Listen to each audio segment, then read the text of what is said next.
কিছু নাই। তাহলে আপনারা এত বড় বিশ্বকবি হয়ে গেছেন? বিশ্বকবি তোরা কসার কি, আমি আসলে কিচ্ছু না।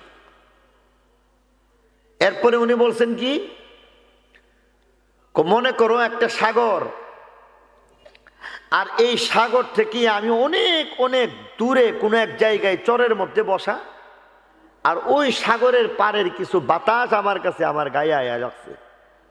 আমি জ্ঞান গরিমার দিক থেকে এমন, জ্ঞান গরিমা বিদ্যার যে সাগরটা আছে ধারে কাছেও যাইতে পারছি। ঠিক তেমনি ভাবে আল্লাহ রসুল এই কথা বলছেন, আমি ঠিক মতো ইবাদত করতে পারছি না, আমি ঠিক মতো আল্লাহর মারিফত হাসিল করতে পারছি না, ভালোভাবে যথাযথ আল্লাহর ইবাদতও লাগবে, আল্লাহর মারিফতও লাগবে। আল্লাহর মারিফত মানে আল্লাহর পরিচয়। পরিচয় পরিচয় বেশ কম আছে। বিদ্যুতের মধ্যে যদি হাত লাগায় মানুষ বাঁচে না মরে? আচ্ছা এবার বলেন, গুনাহ করলে আল্লাহ জাহান্নামে শাস্তি দিবেন, সত্য না মিথ্যা? বিদ্যুতে ধরলে মানুষ মরে যাইব, এটা সত্য না মিথ্যা?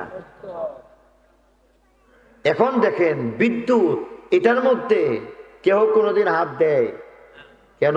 তার এই বিদ্যুতের মারিফত হইছে, কারেন্টের মারিফত তার হইছে, সে বুঝে এই জায়গায় ধরো মার সাথে সাথে মারা যাবে।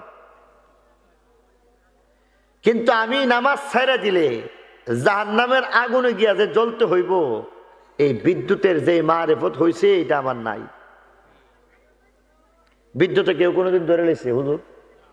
কন্যাকের হুজুর কেউ তো ধরে না, কেউ ধরবে না। ধরবে? হুজুরের ঠিক কথা কইছি। জান্না শূন্য কেউ কোনোদিন আগুনের মধ্যে হাত দিবে কেন? ও বুঝতেছে ফানুক সাপড়ে জান্না বুঝতে কেউ গিয়া ধরবো কেন? বুঝতেছে তার মারিফত হাসিল হয়েছে। আর পক্ষান্তরে আমার আপনার আল্লাহর মারিফত যদি থাকে তাহলে আল্লাহরে চিনতাম, আল্লাহর নাফরমানি করতাম না। আল্লাহর মারিফত নাই, এই কারণে নাফরমানি করি। আল্লাহর মারিফত, বিদ্যুতের যেমন মারিফত আছে, সহজে বুঝাইবার চেষ্টা করতেছি, বুঝছেন? বিদ্যুতের যে মারিফত আছে, অর্থাৎ বিদ্যুতের ব্যাপারে আমি যেমন বুঝতেছি যে ধরলে মারা যাইব, এই বিশ্বাস, এটার নাম মারিফত। মনে প্রাণে বুঝাটা, হাতে কলমে বুঝাটা, এটা তো বুঝার কারণে এটাকে ধরি না। অতএব আল্লাহকে যদি চিনতাম, জানতাম, বুঝতাম, মারিফত হাসিল হইতো, আল্লাহর গোলামি বাদ দিয়ে কিচ্ছু করতাম না। অতএব কারণে বলা হইতেছে যে যতক্ষণ পর্যন্ত তোমাদের রবের মারিফত হাসিল না হইবে ততক্ষণ পর্যন্ত মেহনত চালাও। মেহনত চালাইবো কেমনে? হাদিস শরীফে বলছে, তাফাক্কারু ফি খালকিল্লাহ ওয়ালা তাফাক্কারু ফিল্লাহ। আল্লাহর মখলুককে নিয়ে ভাবো, সরাসরি আল্লাহকে নিয়ে ভাবলে তুমি হয়তো পথভ্রষ্ট হয়ে যেতে পারো। কারণ তুমি বুঝবা না, না বুঝে, বুঝার যখন ক্ষমতা নাই তখন তুমি ভ্রষ্ট হয়ে যাইবা। উপরের তার দিয়া, তার গাছ থেকে সরাসরি যদি কোনো একটা বিদ্যুতের লাইট জ্বালায় দেওয়া হয়, বেশি পাওয়ারের কারণে লাইট যেমন ভাবে ব্লাস্ট হয়ে যায়, দুনিয়ার এই দুইটা চক্ষু, চর্মচক্ষু দিয়ে আল্লাহকে দেখার যদি চেষ্টা করো, কম পাওয়ারের চোখ দিয়া আল্লাহকে দেখতে পারবা না, ব্লাস্ট হয়ে যাইব। কম পাওয়ারের কান দিয়া আল্লাহর কথা শুনতে পারো না, ব্লাস্ট হয়ে যাইব। কম পাওয়ারের মেধা দিয়া, সসীম জ্ঞান দিয়া আল্লাহ রাব্বুল আলামিনের বিরাট জ্ঞান তোমার পক্ষে সম্ভব না, ব্লাস্ট হয়ে যাইব। আল্লাহ কেন, বরং আল্লাহর একটা মখলুকের নাম জান্নাত। আল্লাহর মখলুক জান্নাতকে পর্যন্ত তোমরা দুনিয়ার চক্ষু দিয়া দেখার ক্ষমতা নাই। অতএব কি করবা? আল্লাহর মখলুককে নিয়ে ভাবো, আল্লাহর মখলুককে চিনার চেষ্টা করো, তার মাধ্যমে তুমি আল্লাহরে চিনবা, তার মাধ্যমে মারিফত হাসিল হয়ে যাইব। আস্তে আস্তে হইব, ধীরে ধীরে হয়ে যাইব। একদিনে যদি চাও চেষ্টা করো তাহলে হবে না, বরং সাধনার পরে সাধনা করতে থাকো। বারবার সাধনার পরে এক সময় দেখবা সরাসরি আল্লাহর এমন মারিফত হাসিল হয়ে গেছে, কোনো একটা ইবাদত তুমি কোনোদিন ছাড়বা না। কোনো ছোট্ট একটা কবিরা গুনাহ, ছোট্ট একটা গুনাহ অথবা কবিরা গুনাহ, কবিরা সগীরা কোনো গুনাহ তোমার পক্ষে করা সম্ভব না। আমাদের আব্বাজির একবার কইছে, হুজুর আপনি তো অসুস্থ, একটা কাজ করতে পারলে আপনি সুস্থ হয়ে যাবেন গা। ঠান্ডা যে লাগছে, এই ঠান্ডার থেকে বাঁচতে গেলে একটা কাজ করবেন, বাস আপনি সুস্থ। আব্বাজি আমার সামনে এই কথাটা মনে হয়ে গেছে, আমার সামনে ডাক্তার সাহেব জিজ্ঞেস করছেন, আবার ডাক্তার সাহেব আপনি পারতেন, সাথে সাথে উনিও বুঝতেন আপনি পারতেন। আব্বাজি না কোন পারতাম না গেলে, চেষ্টা করি না, পারতাম না গেলে, সবাই পারলে আমি পারতাম না, কোন আপনি পারতেন না। এরপরও বলতেছে যে না না বলেন। ডাক্তার সাহেব পরে হুজুর ফজরের নামাজ 8টার সময় ফরন লাগবো, পারবেন নি? পরে কে রে, আপনার যে রোগ হয়েছে আমাদের ডাক্তারি শাস্ত্রের নিয়ম অনুযায়ী আপনি ফজরের সময় উঠলে হইব না, তাহাজ্জুদে উঠলে হইব না, 8টা পর্যন্ত ঘুমায় থাকতে হইব। আপনি এটা পারবেন? ও না না না, এটা পারতাম না। কে রে পারতো না? আমি আপনি দেখি চেষ্টা করে উঠতাম পারি না, আর উনি না না পারতাম না, সম্ভব না সম্ভব না। যেদিন মারা যাইব ওই রাত্রে তো তাহাজ্জুদ পড়ছে, ওই দিনে তো ফজরের নামাজ জামাতে পড়ছে,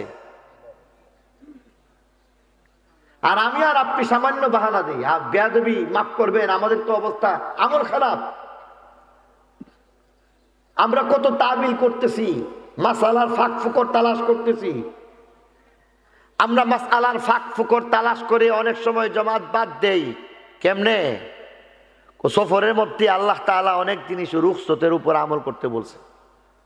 সফরের মধ্যে আল্লাহ ফরজ 4 রাকাত, ফরজের নামাজটাকে আল্লাহ কয় রাকাত পড়তে কইছে? 2 রাকাত।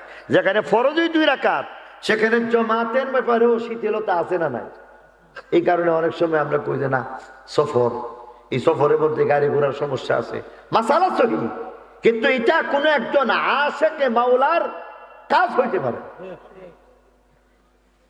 আমরা তখন কি করি, কে ড্রাইভারে কই তাড়াতাড়ি উজু করে, আরে তাড়াতাড়ি লো নমাজ খান করে লাই। আর আমরা যে অবস্থা না হয় নমাজ কাজা হয়ে যাবো গা, তখন তো আরেক বিপদ। বালা করতাম গিয়ে ফিরে তো একটা মানিত পড়তো না। আমরা মাসআলা তালাশ করি কেমন, বলে দিনের কাজে তো আমরা যাইতেছি। যেমন আমার ব্যাপারে আমি আমার নিজের কথা বলতেছি, উলামায়ে কেরামের অনেকেরই আমি জিজ্ঞাসাও করছি যে হুজুর এখন করতাম গীতা। ধরেন গতকালকে আমি 4:45টার সময় বাসায় পৌঁছাইছি, সকালে শেষ রাত্রে 4:45টার সময় যখন পৌঁছাইছি, যে সেখানে পৌঁছাইবার পরে এখন সময় আছে 5:19 হইল ব্রাহ্মণবাড়িয়ার টাইম অনুযায়ী, 5:19 ফজর শুরু। 5:19 যদি ফজর শুরু হয়, এখান থেকে 19 মিনিট আর হ্যান হইল 15 মিনিট। কতক্ষণ? ধরেন না 20 মিনিট, আধা ঘন্টা একটু বেশি। আরে আধা ঘন্টার একটু বেশি না, এই আধা ঘন্টা সময় পর্যন্ত আপনি চিন্তা করতে পারেন সেই নেত্রকোনার বাংলাদেশের একবারে বর্ডার থেকে আমি রওনা দিচ্ছি। রাত্রে 11টার সময় রওনা দিয়া 5:45টার সময় বাসায় আসছে। এত লম্বা সফর করার পরে শরীরের কি অবস্থা থাকে, তখন বাধ্য হইয়া অনেক সময় বলি, যেমন গতকালকে বলছি যে এই আমি তো নামাজ খান পড়ে ফেলাইতেছি, ঘরের মধ্যেই বাচ্চারা আছে, ছেলে আছে, তো মনে করে আল্লাহর মাল একজন চাইলে ইলারুলিয়া মাঝে মধ্যে জমাতে ফিরে লন যা, বলে তোমরা জমাতে নামাজ খান পড়ো, আমি গরুই ফিরে লাই। আমি কিন্তু পড়ে লেছি, কিন্তু আব্বাদি এমনটা করেন নাই। আব্বাদি এমনটা করেন নাই, কারণ উনার সেই মারিফত হাসিল হয়েছে। কারেন্টে ধরার মধ্যে মানুষের মৃত্যু এটা যেমন সত্য, তার চাইতে আরো বেশি সত্য কবরের আযাব। ঠিক কিনা বলেন? এই কারণে বলতেছেন আল্লাহর মারিফত লাভ করবা কেমনে? তাফাক্কারু ফি খালকিল্লাহ ওয়ালা তাফাক্কারু ফিল্লাহ। আল্লাহর মখলুক নিয়ে চিন্তা করো, দেখবা আস্তে আস্তে তোমার মাওলা তোমার মধ্যে সেই মারিফত দিয়া দিছেন, মাওলারে তুমি চিনতেছো। আর আল্লাহর মারিফত লাভ করার জন্য আল্লাহর কোরআনে পাকের মধ্যে জায়গায় জায়গায় কিছু কথা বলছেন। সূরাতুল গাশিয়ার মধ্যে বলছেন চিন্তা করবা। সূরা গাশিয়ার মধ্যে চারটা জিনিস আল্লাহর মখলুকের আলোচনা করছেন আমার আল্লাহ। আল্লাহ বলেন আল্লাহরে চিনবা, যদি মালিককে চিনতে চাও তাহলে তোমরা গোয়াল ঘরের মধ্যে যাইও। সুবহানাল্লাহ। বাংলাদেশের গোয়াল ঘরের মধ্যে থাকে গরু আর ছাগল, আর আরব দেশের গোয়াল ঘরের মধ্যে আছে উট বকরি। আল্লাহ বলেন তোমাদের গোয়াল ঘরের মধ্যে সবচাইতে দামি জিনিসের নাম উট আর উটনি। তোমরা সামান্য উট আল্লাহর একটা মখলুকের মধ্যে চিন্তা করলে আমি মালিককে চিনবা। এই কারণে আমার আল্লাহ বলেন আফালা ইয়ানজুরুনা ইলাল ইবলি কাইফা খুলিকাত। এই মক্কার মানুষেরা তোমরা কেন দেখছো না আমি আল্লাহ রাব্বুল আলামিন